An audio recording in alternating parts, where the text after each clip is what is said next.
بسم الله الرحمن الرحيم يا أيها الذين آمنوا اتقوا الله حق تقاته ولا تموتن إلا وأنتم مسلمون يا أيها الناس اتقوا ربكم الذي خلقكم من نفس واحدة وخلق منها زوجها وبث منهما رجالا كثيرا ونساء واتقوا الله الذي تساءلون به والأرحام إن الله كان عليكم رقيبا يا أيها الذين آمنوا اتقوا الله وقولوا قولا سديدا يصلح لكم أعمالكم ويغفر لكم ذنوبكم ومن يطع الله ورسوله فقد فاز فوزا عظيما. ہر قسم کی حمد و ثنا عظمت و کبریائی اللہ وحدہ کے لیے لائق و زیبا ہے. محترم حضرات، آج خطبہ جمعہ کے موقع پر جو عنوان میں نے منتخب کیا ہے وہ ہے اسلام میں آزادی کا تصور.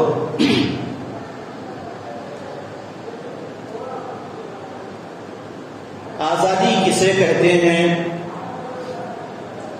کیا آزادی کے تعلق سے اسلام میں کچھ رہنمائی کی گئی ہے یا نہیں کی گئی ہے؟ اس تعلق سے ہمیں آج جاننا ہے. ہم جس ملک میں رہتے ہیں یہ ملک 1947 کو انگریزوں کی غلامی سے آزاد ہوا. لگ بھگ 200 سال کی انتھک محنت، جدوجہد اور مسلمانوں کی اور دیگر اقوام کی قربانیوں کے نتیجے میں اس ملک کو آزادی ملی. آزادی کے بعد سے اب تک جو کہ 75 سال ہو چکے ہیں، اس ملک میں کیا مسلمان اور دوسری اقلیتیں واقعتاً آزاد ہیں؟ کیا ان کو ان کے حقوق اور ان کے اختیارات اور ان کی اپنی منچاہی زندگی یا عبادت کرنے کا انہیں اختیار ہے یا نہیں ہے؟ اس تعلق سے بھی انشاءاللہ آج گفتگو ہوگی. تو سب سے پہلے ہم آزادی کے تعلق سے کہ اسلام میں آزادی کا کیا عقیدہ ہے، کیا تصور ہے. انسان کی فطری یا فطرت میں آزادی ہے اور انسان اپنی فطرت میں آزاد مخلوق ہے. چنانچہ اللہ تعالیٰ نے اس کا تذکرہ کرتے ہوئے سورہ بنی اسرائیل آیت نمبر 70 میں فرماتا ہے: اعوذ باللہ من الشیطان الرجیم وَلَقَدْ كَرَّمْنَا بَنِي آدَمَ وَحَمَلْنَاهُمْ فِي الْبَرِّ وَالْبَحْرِ وَرَزَقْنَاهُم مِّنَ الطَّيِّبَاتِ وَفَضَّلْنَاهُمْ عَلَى كَثِيرٍ مِّمَّنْ خَلَقْنَا تَفْضِيلًا. فرمایا کہ ہم نے آدم کی ساری اولاد کو، ساری انسانیت کو عزت اور شرافت عطا کی ہے اور خشکی اور تری میں انہیں بسا دیا ہے اور انہیں پاکیزہ روزی عطا کی ہے. اور تم کو، ان انسانوں کو، تمام مخلوقات میں اللہ تعالیٰ نے فضیلت عطا فرمائی ہے. اس آیت شریفہ میں اللہ تعالیٰ نے انسانیت بنی نوع آدم کے تعلق سے فرماتا ہے کہ اس زمین پر سب سے بہترین مخلوق وہ انسان ہے اور انسان فطرتاً آزاد پیدا کیا گیا ہے. اس پر کسی دوسرے انسان کی غلامی یا جبر نہیں چل سکتا. انسانوں پر جو چیز لازم ہے وہ ہے صرف اللہ تعالیٰ کی غلامی اور اس کی بندگی اور اس کی عبادت. جب ہم اسلامی تعلیمات کا مطالعہ کرتے ہیں بالخصوص اللہ کے نبی صلی اللہ علیہ وسلم کی بعثت مبارکہ سے پہلے جو سرزمین عرب کی صورتحال تھی وہ کم و بیش یہی تھی کہ انسان کا غلام تھا اور غلامی کا دورہ تھا. مرد عورتیں خریدے اور بیچے جاتے تھے. تو اسلام نے آ کر انسانوں کو غلامی سے نجات دلایا. یہ اسلامی خصوصیات کی سب سے اہم ترین خصوصیت ہے. اس زمین میں انشاءاللہ دلائل بھی دوں گا کہ کس طرح اسلام نے غلامی سے انسانیت کو بچا کر اسے حقوق اور اختیارات دیے اور آزادی دلائی. اسی طرح قوم بنی اسرائیل کا ذکر قرآن میں ملتا ہے. بنی اسرائیل جو کہ اس امت سے پہلے ایک بڑی امت گزری ہے جس کی طرف کئی پیغمبر مبعوث کیے گئے تھے اور آخرکار بنی اسرائیل کی طرف اللہ تعالیٰ نے موسیٰ علیہ السلام کو بھی نبی بنا کر بھیجا جن کا مقصد یہی تھا کہ بنی اسرائیل کو فرعون کے ظلم استبداد سے اس کی غلامی سے نکالا جائے. اس مقصد کی خاطر اللہ تعالیٰ نے موسیٰ علیہ السلام کو مبعوث فرمایا تھا. چنانچہ سورہ قصص آیت نمبر 6 میں اللہ تعالیٰ نے اس کا ذکر کیا ہے. ان فرعون علا فی الارض، یقیناً فرعون نے زمین پر بہت سرکشی کی ہے، بہت ظلم کیا ہے. وجعل اہلها شیعا، اور اس بنی اسرائیل کو کئی ٹولیوں میں کئی طبقوں میں بانٹ دیا ہے. یستضعف طائفۃ منہم، اس میں سے جو ضعیف کمزور لوگ تھے ان کو وہ اپنا غلام بنایا کرتا تھا اور ایک جوتشی کے کہنے پر کہ تمہارے اس سلطنت میں بنی اسرائیل میں ایک ایسا بچہ پیدا ہوگا جو تمہاری سلطنت کو تباہ و تاراج کر دے گا. چنانچہ فرعون نے اسی وقت یہ اعلان کروا دیا کہ جو بھی بنی اسرائیل میں بچہ پیدا ہو اسے قتل کر دیا جائے. یذبح ابناءہم ویستحیی نساءہم انہ کان من المفسدین، کہ بچوں کو قتل کر دیا کرتے تھے اور بچیوں کو اور عورتوں کو چھوڑ دیا کرتے تھے. اس طرح قوم بنی اسرائیل فرعون کے ظلم و استبداد کا، اس کے ظلم و ستم کا شکار تھی. تو اللہ تعالیٰ نے حضرت موسیٰ علیہ السلام کو فرعون کی طرف بھیجا تاکہ بنی اسرائیل کو آزاد کیا جائے اور فرعون کو یہ بتایا جائے کہ فرعون اس کائنات کا الہ نہیں ہے، معبود نہیں ہے. جو یہ دعویٰ کرتا تھا انا ربکم الاعلی، تو پوری تاریخ پڑھیے آپ کو پتا چلے گا کہ فرعون نے کیسے ظلم ڈھایا تھا. لیکن کوئی فرعون، کسی دور کا فرعون بھی باقی نہیں رہا. اللہ تعالیٰ ظلم کو ایک وقت کے بعد اسے تباہ کر دیتا ہے، ظلم کو نیست و نابود کر دیتا ہے اور ظلم کو ختم کر دیتا ہے. یہ اللہ تعالیٰ کا قانون ہے. اسی طرح اللہ تعالیٰ نے نبی محترم صلی اللہ علیہ وسلم خاتم المرسلین کی بعثت فرمائی اور اس وقت بھی عرب کی یہی صورتحال تھی. عرب کی قوم کے اندر بھی یہی غلامی کا دورہ تھا اور لوگ جو ہے غلام خریدتے تھے، بیچتے تھے. انسان کا غلام تھا.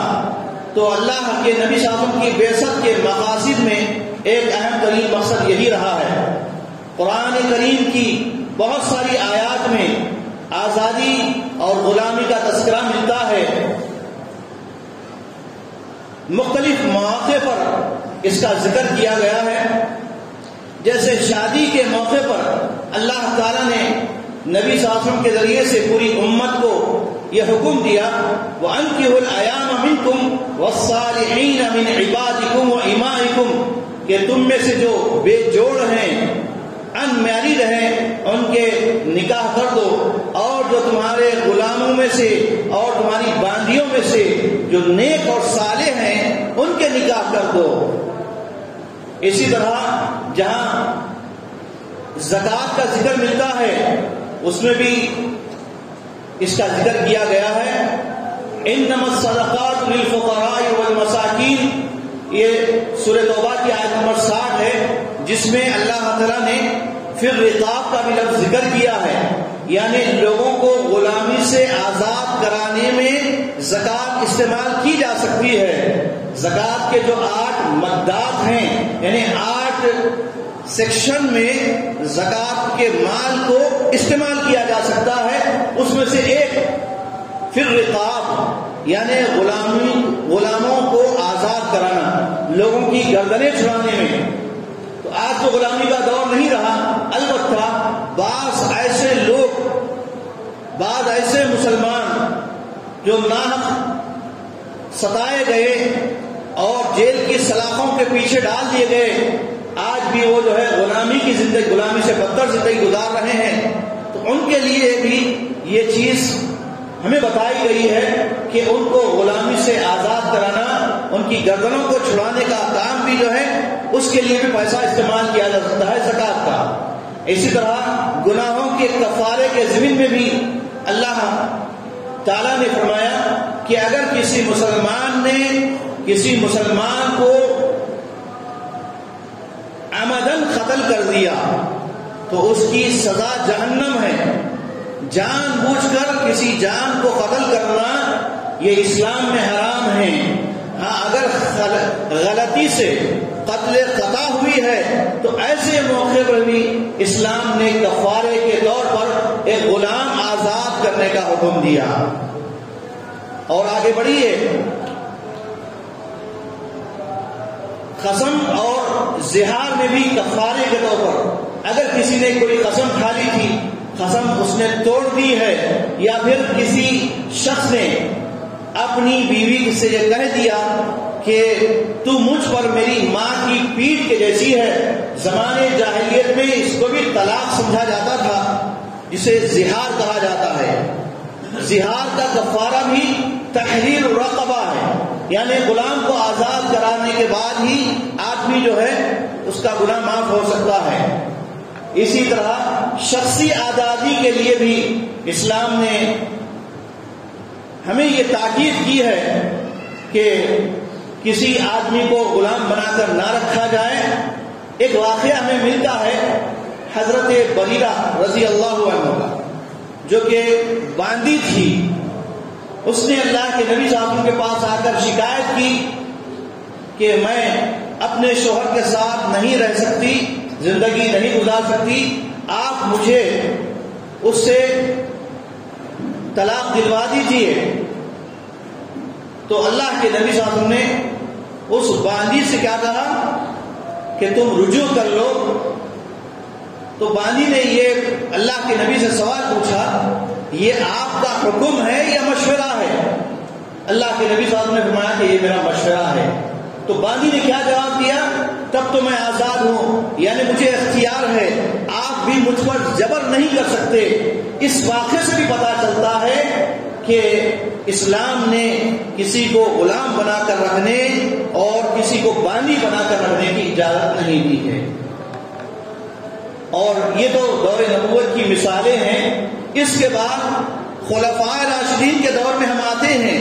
خلفائے راشدین کے دور میں خاص طور سے حضرت عمر فاروق رضی اللہ عنہ کے عظیم کارنامے ہیں۔ اگر آپ واقعتاً ایک اسلامی اسٹیٹ، اسلامی سلطنت اور اسلامی حکمرانی کیسے ہوتی ہے اس کو جاننا چاہتے ہیں تو سیرت عمر فاروق پڑھیے۔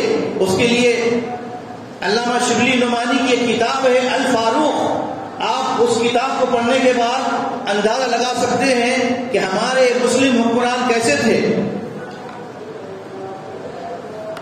تو آزادی کی بقا اور اس کی حفاظت کے لیے حضرت عمر فاروق کے عظیم کارنامے ہیں کہ انہوں نے اپنے دور خلافت میں مکاتبت کو رائج کیا۔ مکاتبت کیا ہے؟ اگر کوئی غلام اپنے آقا سے، اپنے مالک سے کچھ مدت کے بعد آزادی چاہتا ہے، کچھ مدت کے بعد وہ غلامی سے نکلنا چاہتا ہے اس کے لیے یہ اصول انہوں نے بنایا کہ ایک مدت مقرر کر کے اس کو تحریری شکل دی جائے، لکھا لیا جائے، اس کے بعد وہ غلام آزاد ہو سکتا ہے۔ اس کو حضرت عمر فاروق رضی اللہ عنہ نے اپنے دور خلافت میں رائج کیا تھا۔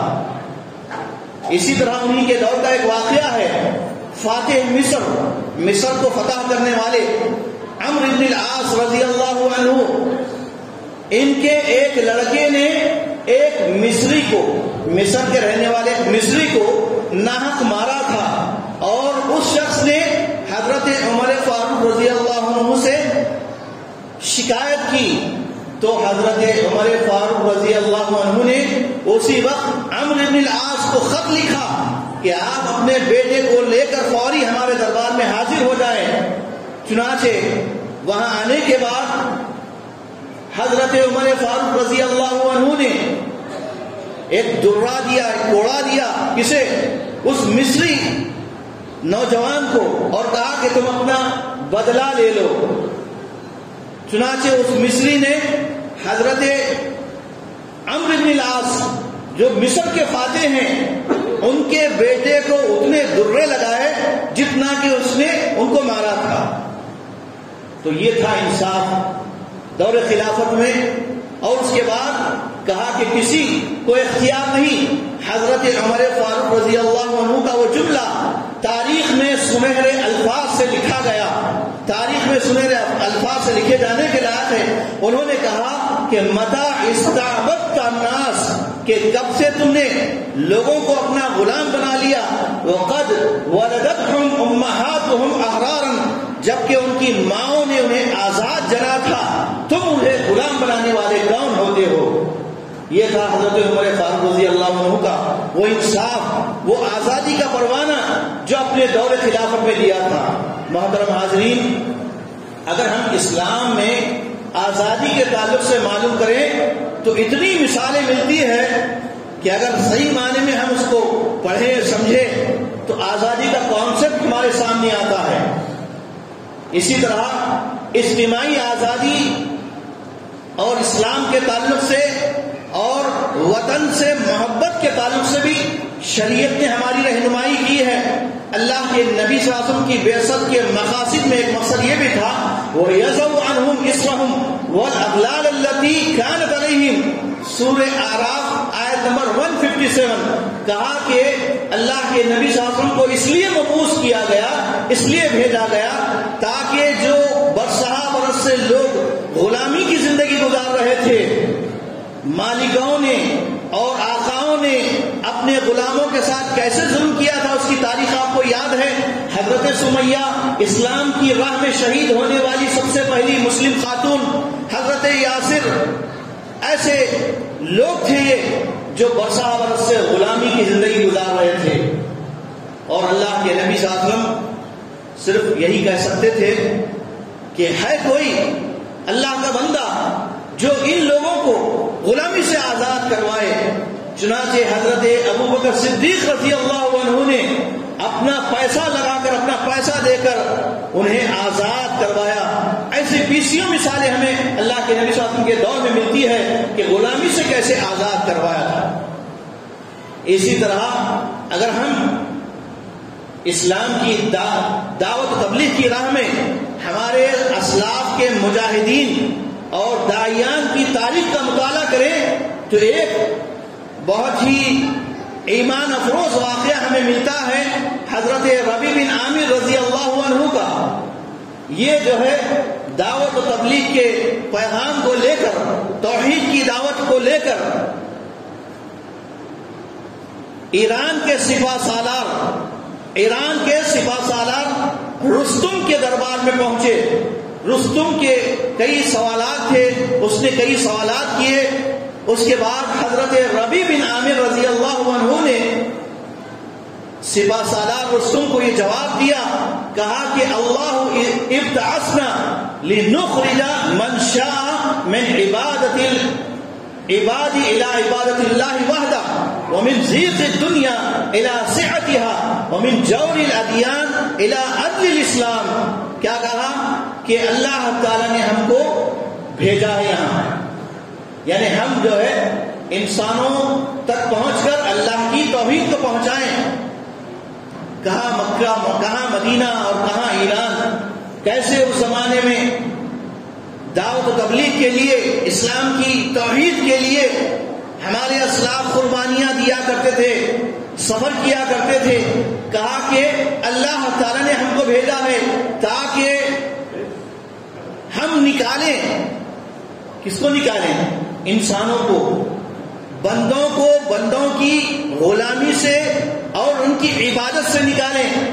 انسان کی غلامی کر رہا تھا، انسان کی بندگی کر رہا تھا، تو اس سے نکال کر ہم ایک اللہ وحدہ کی عبادت کی طرف لے آئیں اور دنیا کی تنگیوں سے نکال کر اسلام کی وسعتوں کی طرف لے آئیں اور تمام مذاہب کے ظلم و ستم سے نکال کر اسلام کے عادلانہ نظام کی طرف لے آئیں. یہ ہمارے بھیجے جانے کا مقصد ہے. یہ مسلمانوں کی بعثت کا، مسلمانوں کے پیدا کیے جانے کا بھی مقصد یہی ہے. لیکن آج مسلمان پوری دنیا میں اور بالخصوص ہمارے اس وطن عزیز ہندوستان میں 70 سال 75 سال ہوا آزادی ہو کر پھر بھی کئی طرح کی غلامیوں میں مبتلا ہیں. وجہ کیا ہے؟ وجہ اس کی یہی ہے کہ ہمارے اسلاف نے جس راستے کو اختیار کیا تھا، دین کی خاطر قربانیاں دینا، مر مٹنا، قربان ہونا، وہ ہم نے فراموش کر دیا ہے. ہمارے اندر قربانی نہیں رہی، ہمارے اندر ایثار نہیں رہا، ہمارے اندر دین کی تڑپ اور اس کی فکر، اس کی لگن نہیں رہی. یہی وجہ ہے کہ آج ہم بھی دوسروں کی غلامی میں زندگی گزار رہے ہیں. محترم حاضرین، وطن سے لگاؤ، وطن سے محبت کیا چیز ہے. آج ہم کو تانا دیا جاتا ہے کہ مسلمان اس ملک کے غدار ہیں. میں آپ کو دلائل کے ساتھ بتاؤں گا کہ جتنا مسلمانوں نے اس ملک کے لیے قربانیاں دی ہے، ایک دو نہیں 207 سال تک لگ بھگ شاہ ولی اللہ محدث رحمت اللہ علیہ کے دور سے لے کر سراج الدولہ بنگال کے نواب اور ٹیپو سلطان کے دور میں کیسی کیسی قربانیاں انہوں نے دی ہے. اور آپ کو معلوم ہونا چاہیے انگریز ہندوؤں کا، پارسیوں کا، عیسائیوں کا دشمن نہیں تھا. انگریز برٹش دشمن تھا تو صرف مسلمانوں کا. اس لیے وہ مسلمانوں کو باغی کہا کرتے تھے، مسلمانوں کو باغی کہہ کر پکارا کرتے تھے. اس لیے سب سے پہلے ہمارے اسلاف نے اس ملک کی آزادی کے لیے جو انگریزوں کے خلاف علم جہاد بلند کیا اور اس کے لیے فتویٰ دینے والے مسلمان تھے. دوسری اقوام تو مسلمان علماء کے قائدین کے پیچھے تھے، کوئی آگے نہیں تھا. آگے ہمارے علماء تھے، علماء سلف تھے، صادق پور کے علماء اہل حدیث تھے. ایک دو نہیں 9 لاکھ اہل حدیث علماء کو بنگال میں جو ہے سولی پر چڑھایا گیا. یہ تاریخ ہے اور اس تاریخ کو آج بھلا دیا گیا ہے. آج ہم نہیں جانتے، ہمارے نوجوان نہیں جانتے. تو وطن سے محبت ایک فطری بات ہے اور اسلام اس پر روک نہیں لگاتا، البتہ اس کا رخ متعین کرتا ہے کہ ہم کو وطن پرستی نہیں کرنا ہے. یہ دھرتی کے اوپر ہم چلیں گے، اس دھرتی کے حقوق ادا کریں گے، لیکن وندے ماترم اور دھرتی کی پوجا ہم نہیں کریں گے. یہ اسلام ہم کو نہیں سکھاتا. اسلام نے ہمیں جو تعلیم دی ہے کہ جس ملک میں ہم رہتے ہیں اس ملک کی وفاداری کریں. اور الحمدللہ ہمارے اسلاف نے ہمارے دورے یعنی صحابہ کرام کے دور کے بعد، اس کے بعد جتنے مسلم حکمران اس ملک میں آئے اور اس ملک میں جتنا انہوں نے 800 برس تک حکمرانی کی، مغلیہ دور میں دیکھ لیجئے تو پتا چلتا ہے کہ انہوں نے رواداری کا خاص لحاظ رکھا. یہاں تک کہ غیر قوم کی مندروں کی تعمیر میں دان بھی دیا ہے، مدد بھی کی ہے. یہ ہماری تاریخ ہے. یہی وجہ ہے کہ جتنی مساجد ہیں آج مساجد کی پر جو ہے غیر قوم اور ظالموں نے اور اسلام دشمنوں نے اسے ٹارگٹ بنایا ہے، چاہے وہ گیان وافی کی مسجد ہو یا وارانسی کی مسجد ہو، اور اس سے پہلے جو شہید ہونے والی بابری مسجد ہو. جبکہ اس کا مقصد کیا تھا کہ یہاں پر اس ملک میں ایک جہتی پیدا ہو. ہمارے کسی حکمران نے، کسی مسلم حکمران نے تلوار کے زور سے کسی کو کلمہ نہیں پڑھایا. اگر تلوار کے زور سے کلمہ پڑھایا ہوتا تو پورے ہندوستان میں مسلمان 20% نہیں ہوتے، 80% سے زیادہ ہوتے، اور غیر قوم 20% ہوتی. اس رواداری کو ہمارے مسلم حکمرانوں نے اس کا لحاظ رکھا اور یہاں سے اس ملک سے وفاداری کی، اس ملک کی سرحدوں کی حفاظت کی، اس ملک کی ترقی کے لیے اپنا خون بہایا، اپنا مال لگایا، اور یہاں پر ایسے آثار اور ایسی تاریخ چھوڑی ہے کہ آج کی حکومت بھی اس سے جو ہے پیسہ کماتی ہے. آج جو اس ملک کی حکومت چل رہی ہے اس میں بھی ہمارے مسلم حکمرانوں کی تاریخی عمارتوں سے جو پیسہ ملتا ہے، چاہے وہ قطب مینار ہو یا تاج محل ہو، ان تاریخی مقامات سے جو کلیکشن ہوتا ہے وہ حکومت کو جاتا ہے. تو کیا کچھ نہیں کیا ہمارے اسلاف نے اس ملک کے لیے؟ کیا اس کے باوجود بھی اس ملک کے مختلف ریاستوں کا نام بدل جانے سے یا بدل دینے سے، تبدیل کر دینے سے حقیقت بدل جائے گی؟ نہیں بدلے گی. تو ہمیں اپنے بچوں کو، ہمارے نوجوانوں کو یہی سکھانا ہے، وطن سے محبت یہ ہمارے اخلاق کا ایک حصہ ہے.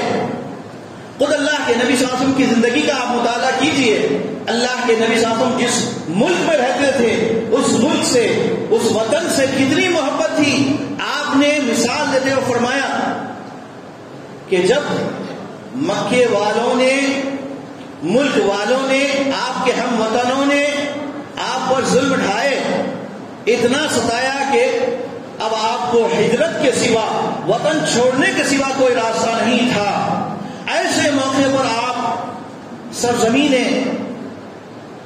مکہ کعبۃ اللہ کی طرف رخ کرتے ہوئے، بڑی حسرت کی نگاہوں سے دیکھتے ہوئے اللہ کے نبی صلی اللہ علیہ وسلم فرما رہے تھے، اے سرزمین مکہ، اے ارض حرم، مجھے تجھ سے بہت محبت ہے.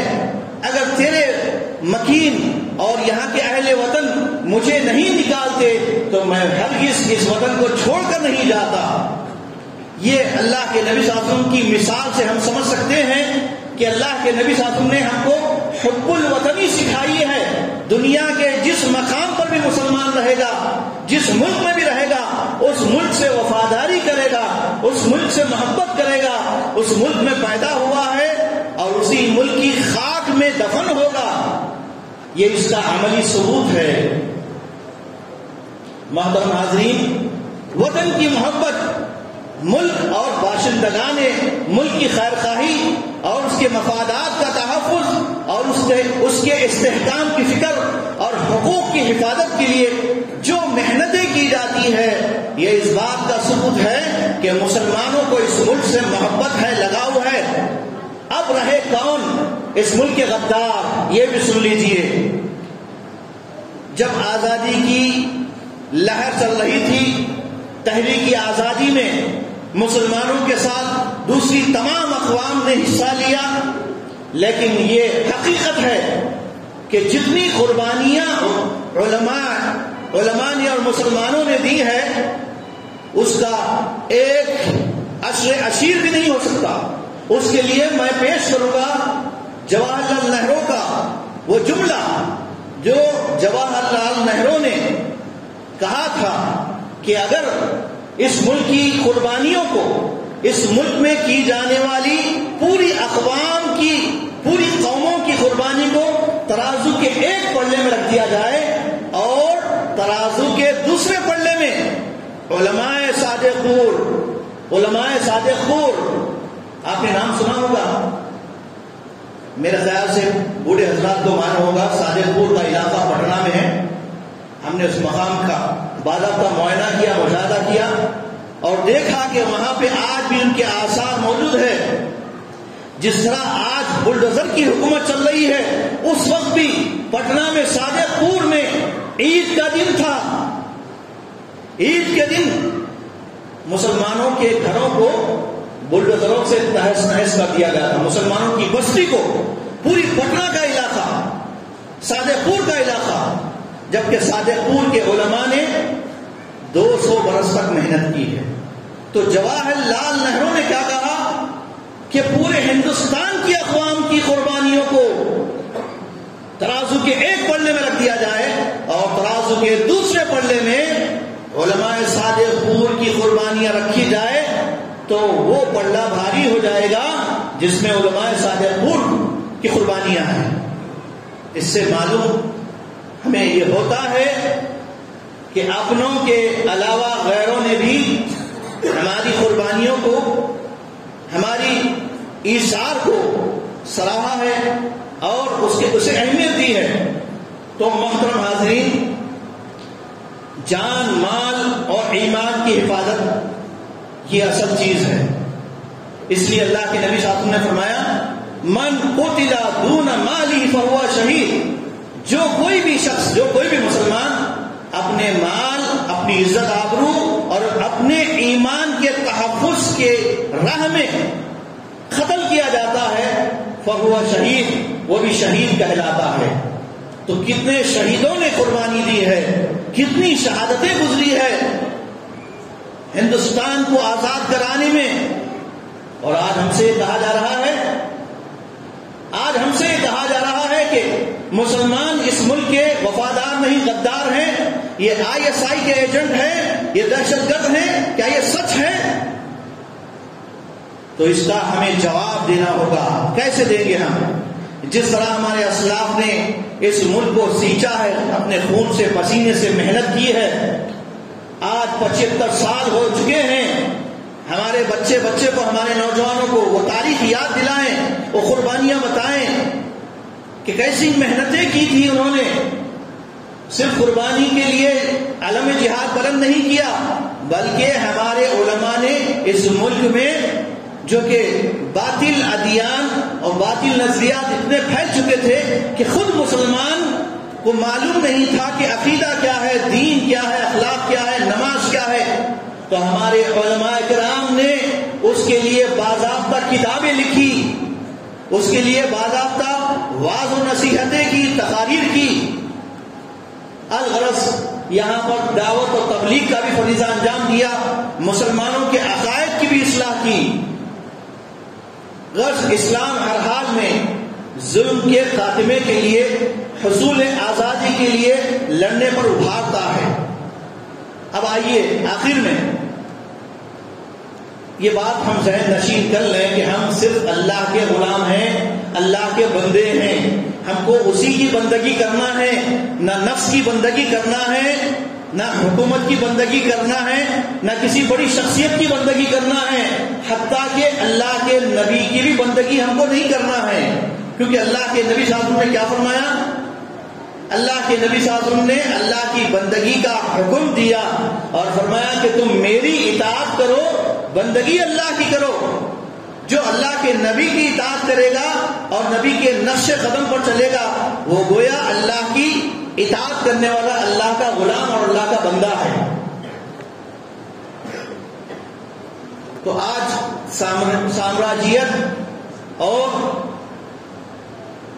جو نفرت کی حکومت چل رہی ہے، ڈیوائڈ اینڈ رول کی جو پالیسی اختیار کی جا رہی ہے، اس سے ہم چوکنا رہیں۔ میری ساری باتوں کا خلاصہ یہی ہے کہ آج ہم کو اس ملک میں بڑے چوکنا رہ کر زندگی گزارنا ہے۔ ہم پر بھی وہی مصائب آ رہے ہیں یا آئیں گے جو ہمارے اسلاف پر آئے تھے، اس کے لیے ہمیں گھبرانے کی، خوف کھانے کی ضرورت نہیں ہے۔ تو آخر کیا کریں ہم؟ فلا تہینوا ولا تحزنوا وانتم الاعلون ان کنتم مؤمنین۔ خوف نہیں کھانا ہے، گھبرانا نہیں ہے، توکل صرف اللہ پہ کرنا ہے، اپنی طاقت پر، اپنے علم پر نہیں، اپنی صلاحیت پر نہیں، بلکہ اللہ پر بھروسہ کرنا۔ اور نوجوانوں کو اسلاف کے کارنامے سنانا، انہیں یاد دلانا ہوگا، اور ملک کی ترقی میں اور اس کی تعمیر میں جو ہمارے اسلاف نے اہم رول ادا کیا تھا ویسے ہی ہمیں کرنا ہے۔ اور اس راہ میں ایک خاص بات یاد رکھے، آج ہمارے اس ملک کے ہمارے جو غیر مسلم بھائی ہیں جن کو ہم برادران وطن کہتے ہیں، ان برادران وطن سے ہم کو اسلام کی خاطر، اللہ کی توحید کی خاطر اور اللہ کی خاطر تعلقات قائم رکھنا ہے، تعلقات کو بڑھانا ہے، اور ان کے ذہنوں میں جو بات بٹھا دی گئی ہے کہ مسلمان غدار ہیں، وطن کو نہیں چاہتے، وطن سے محبت نہیں کرتے، یہ اس کا جواب دینا ہوگا۔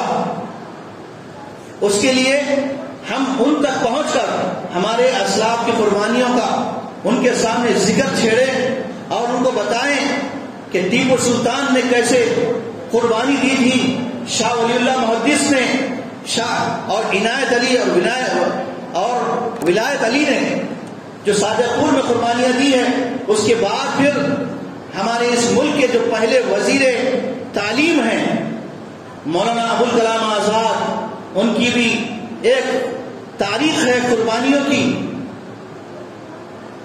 تو یہ تمام چیزیں ہم اپنے بچوں کو بتائیں، اور یہاں پر میں آپ کو آخر میں بتاؤں گا کہ اس ملک کے لیے نہ صرف ہمارے اسلاف نے جانیں دی ہے، بلکہ جتنے رئیس لوگ تھے، مالدار تھے اور مسلم حکمران تھے، انہوں نے ملک کی آزادی کے لیے، اور جب 1965 میں ہندوستان کی پاکستان کے ساتھ جنگ ہوئی تھی، تو ایسے موقع پر بھی یہاں کے نواب میر عثمان علی خان نے 6 ٹن سونا جو ہے ہندوستان کی حکومت کو دیا تھا۔ 6 ٹن سونا، یہ تھا مال جو ہے اس وطن کے لیے لگنے والا اور لگانے والا سب سے پہلا حکمران۔ اور اسی طرح بھارت کے جو میزائل مین ہیں، سابق صدر جمہوریہ پی جے عبدالکلام، انہوں نے بھی اس ملک کی سائنس کی ترقی کے لیے جو قربانی دی ہے، اور 1740 سے لے کر 1947 جو لگ بھگ 200 سے زیادہ سال ہو جاتے ہیں، اس کی ایک طویل تاریخ ہے، شاہ ولی اللہ محدث سے لے کر مولانا ابوالکلام آزاد تک۔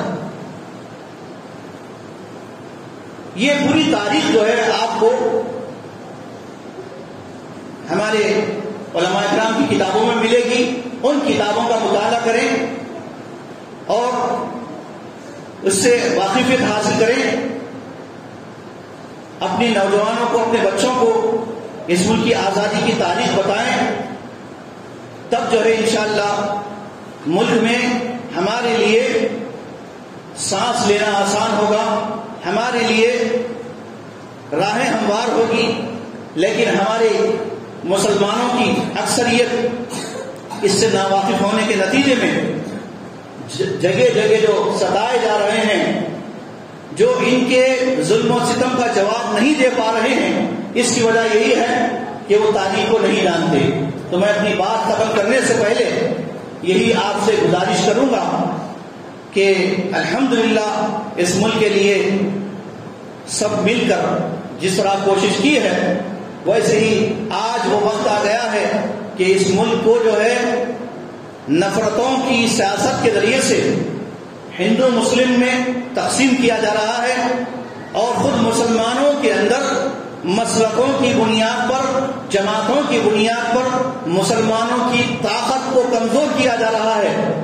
تو مسلمان اس ملک میں جہاں آزادی سے پہلے انہوں نے قربانیاں جب دی تھی، تو اس وقت یہ نہیں سوچا کہ میں اس کے لیے کیوں کوشش کروں، بلکہ ہر مکتب فکر والے، ہر عالم دین نے، چاہے دیوبند کے علماء رہے ہوں، چاہے وہ ندوہ کے علماء رہے ہوں، یا پھر مکتب فکر اہل حدیث کے یہ تمام نے مل کر کوششیں کی تھی، تو آج بھی سب کو اتحاد کے ساتھ، اجتماعیت کے ساتھ اور اسلامی رواداری کے ساتھ کام کرنا ہے۔ میں اپنی بات ختم کرتے ہوئے اللہ تبارک و تعالیٰ سے دعا کرتا ہوں کہ رب العالمین ہم سب کو دین سمجھنے اور دین کی وسعتوں کو جاننے اور اسلامی تعلیمات کو پہچان کر اس ملک میں ہمارے برادران وطن تک دین پہنچانے، اس کے لیے فکر مند ہونے کی توفیق عطا فرمائے۔